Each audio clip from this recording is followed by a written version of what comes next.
Olá, eu estou aqui num frio danado em Minas Gerais, mas eu estou inspirada e vim então falar com vocês sobre eficiência de estudo. O seu estudo, ele é eficiente? Isso é tão importante se questionar. E aí a gente tem que partir de um ponto sobre conceitos. E eu considero que estudar não é o mesmo que aprender. Quantas vezes a gente já estudou 1 milhão de coisas na vida, no colégio, e aprender mesmo não foi significativo, não foi uma verdade. Então, existe uma diferença entre aprender e estudar. Ler, por exemplo, não garante o conhecimento. Quantas vezes eu pego alunos meus falando, professora, eu li a madrugada inteira a matéria, eu estudei um dia antes da prova, eu li o livro de ponta a ponta. Eu não duvido que meu aluno tenha feito isso, mas logo em seguida eu faço a pergunta, sim, você estudou. Agora eu preciso te perguntar, você aprendeu? Essa é a maior pergunta. E aí eu faço essa para vocês. Como anda o aprendizado de vocês? Você tem que se questionar, eu estou aprendendo? Eu sei a importância de estar estudando essa matéria ou esse conteúdo para o meu curso? Porque as matérias e os conteúdos, elas estão ali por uma razão. O aluno que sabe por que ele está estudando isso, ele já entendeu o contexto. E é mais do que isso, a pergunta mais importante. O que eu posso fazer com esse conhecimento? Eu sei aplicar o meu conhecimento?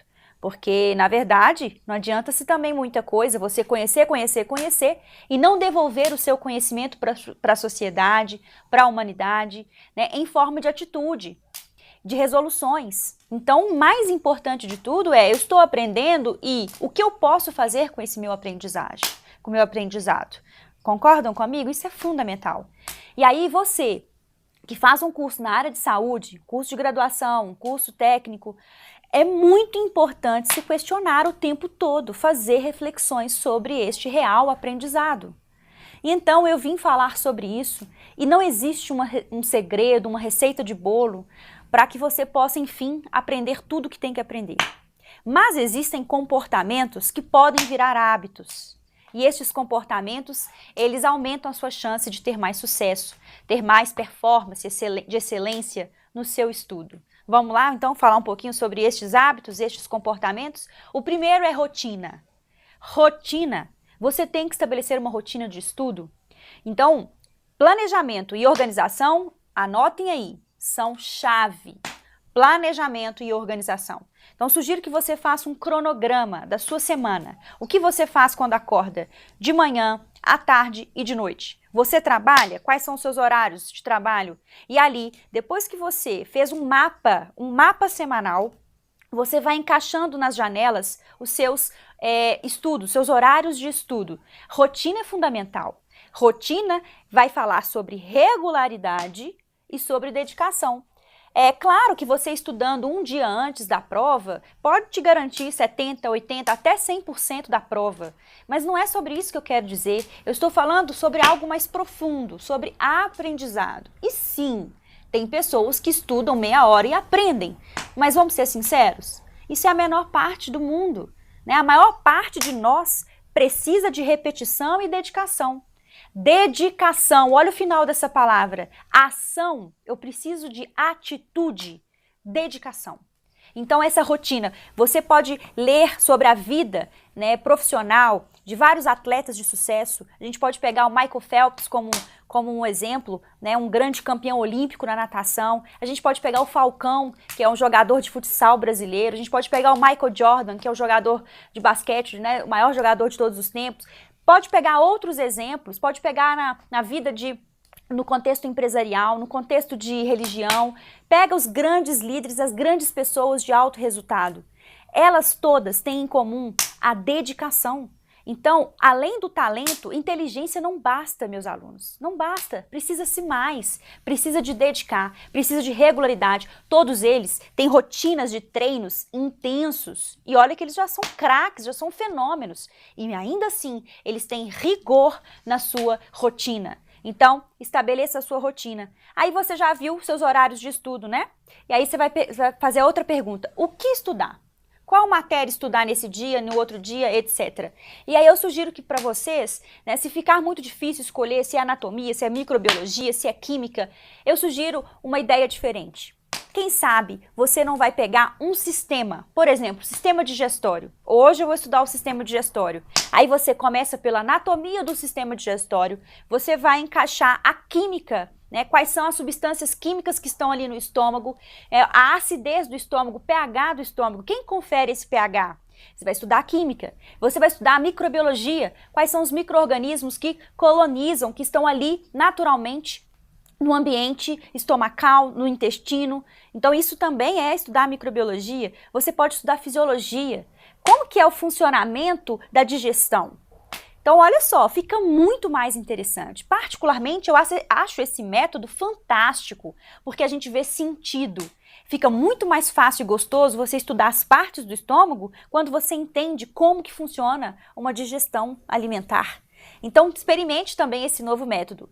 E aí, você estabeleceu a rotina? Agora a gente vai falar sobre o ambiente. Onde é esse local de estudo? É no seu quarto? É no seu local de trabalho? É na biblioteca da faculdade? Então, primeiro, procure um lugar claro, né? A iluminação, ela tem que estar fundamentalmente boa para você ter um bom estudo. Além disso, você tem que tomar cuidado com esse ambiente no sentido de deixar o mais organizado possível. Muita bagunça te desconcentra. Então deixe o seu quarto limpo, claro, organizado. Eu peço também que se você gosta de estudar com música, tem pessoas que concentram mais com música. Então vai lá, coloca o seu rock para estudar, se você gosta. Se você é uma pessoa que prefere o silêncio, então faça um acordo lá na sua casa, com seu irmão, com a sua mãe, com seu parceiro, com o local de trabalho, faça um acordo. Olha, gente, eu vou ficar aqui 30 minutos estudando nesse quarto e eu, por favor, eu peço para que ninguém me chame nesse tempo, nesse intervalo, tá? Eu preciso da ajuda de vocês. Então, o que é combinado não sai caro. Estabeleça acordos com as pessoas que estão em volta. E aí, não adianta você fingir, né? Você se enganar. Então, não estabeleça acordo somente com os outros. Faça esse acordo com você. Quando você fechar aquela porta, dedique-se de verdade, não se engane, vá com afinco, com avidez, com vontade, e aí você vai ficar os 30 minutos estudando. E aí eu preciso falar do que é mais importante na geração atual, o celular. Esse celular, eu sei. Este celular é a maior fonte de distração dos tempos atuais. Tá? Isso não é só você, acontece com todos nós. Então eu sugiro que você desligue o seu celular para estudar. E mais do que isso, não é só silencioso não, é desligar, trancar ele na última gaveta do seu armário ou deixar em outro cômodo da sua casa. E só depois que você terminar a sua meta, você vai lá, olha o seu celular, mas, por favor, não deixe ele do seu lado. Mesmo que ele esteja no silencioso, quando ele está do nosso ladinho, toda hora a gente vai dar uma olhada. Então, essa é a principal fonte de distração. Se você gosta de estudar bebendo água, tomando um café, antes de começar o estudo, vai lá, busca sua água e busca o seu cafezinho. Porque se você para, depois de 10, 15 minutos do seu estudo para buscar um café, desse café vai render uma banana, vai render uma propaganda na televisão, você vai encontrar seu gatinho na sua casa, você vai encontrar o seu cachorrinho lá na cozinha, e aí você vai se distrair. É seu irmãozinho, é sua mãe que te chama. Então já leva para o seu quarto tudo que você acha que vai ser necessário para o seu estudo. Põe o seu copo de água do seu lado, põe o seu cafezinho, se é que você gosta, e então você vai cumprir a sua meta de ficar os 30, 40 minutos estudando. Tá? Eu estou dando o exemplo do tempo, é você que vai estabelecer esse tempo. E aí eu dou outra dica. A outra dica, né, além do ambiente, além da rotina, do ambiente, é vivenciar. Gente, talvez essa, né, seja a mais valiosa, ou não sei nem numerar, todas são muito valiosas, mas essa é fundamental. Você vivenciar, né, aquele famoso ditado popular, a vida ensina mais do que a escola. E é verdade, a gente precisa experimentar as coisas. Tem vários estudos mostrando, né, que a retenção de memória e aprendizado está associado com a vivência. Quando você experimenta, você nunca mais esquece. Então, é importante experimentar. As aulas práticas, você desenhar, palpar, pegar, isso é experimentar. Você fazer uma visita em um local de trabalho, por exemplo, você está fazendo curso de medicina, farmácia, fisioterapia, vai lá numa clínica um dia, testa para acompanhar um dia, metade de um dia um colega de trabalho, vai ver como é a vida de um farmacêutico, como que é a possibilidade da vida de um médico, de um fisioterapeuta, né, de um dentista, enfim, viver, né, Viver é tão importante ou mais do que ficar somente nos livros. E outra coisa, falando em livros, vocês têm que estudar em livros, literaturas clássicas, né? Os vídeos, eles ajudam, eles são excelentes, mas nada de ficar só em vídeo e caderno. Tem que pegar a literatura, folhear o livro, mesmo que seja o livro digital, tem que ler a literatura clássica e também os artigos científicos. Bom, gostaria de falar aqui muito mais tempo para vocês, mas a minha última dica, ela é essa maravilhosa, incrível e que para mim, né, mais do que nunca funciona muito. A última dica é ensinar. O método mais eficiente, talvez, de aprendizagem é ensinar. Essa é uma lei generosa da natureza. Quanto mais você ensina, mais você aprende. Quanto mais você doa, mais você recebe. Então experimente ensinar. Se você não pode ser um monitor da sua faculdade e nem é um professor na vida real, então eu peço para que você finja ser. Lá dentro do seu quarto, você vai fechar a porta e vai fingir que você é um monitor. Então testa isso, tá? Testa, por favor. Pode ser que isso seja muito legal para você. Finja que chegou um aluno na sua classe, um aluno novato, de transferência, e que você ficou com a missão de mostrar para ele tudo sobre a matéria, tudo que ele perdeu. E ali, ele é um amigo imaginário, ele está ali na sua frente, no seu quarto. E você tem que explicar a matéria para ele. Se você não dá conta de explicar a matéria para ele, nem 10%, nem 20%, nem 50%, é porque você não aprendeu. Volta, usa outro método, estuda de novo, concentre-se. Algo está errado. Se você não conseguiu explicar para alguém, é porque você não aprendeu. Está errado. Né? E outra maneira também de você experimentar esse método de ensino é fazer quiz, né? Joguinhos, questionamentos. Sabe aqueles jogos de memória que você vira uma figura e tem que achar outra, o parzinho dela?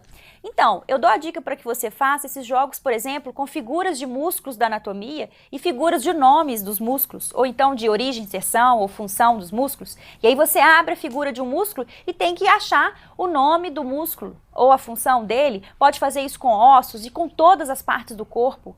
Eu só preciso que você tenha criatividade e que você busque estratégias variadas para então o seu cérebro ele trabalhar num padrão, no set point de maior otimização.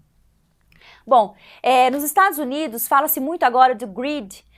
O grid é a avidez pela busca, pela sua motivação, pelo aquilo que você quer. Então, muito mais do que a inteligência racional, você ter vontade é o principal. Você quer ser excelente? Isso já é o principal, é o ponto inicial. Então, agora é organizar. É testar métodos, mas o principal é ter a motivação e o desejo de ser excelente, de ser cada vez melhor.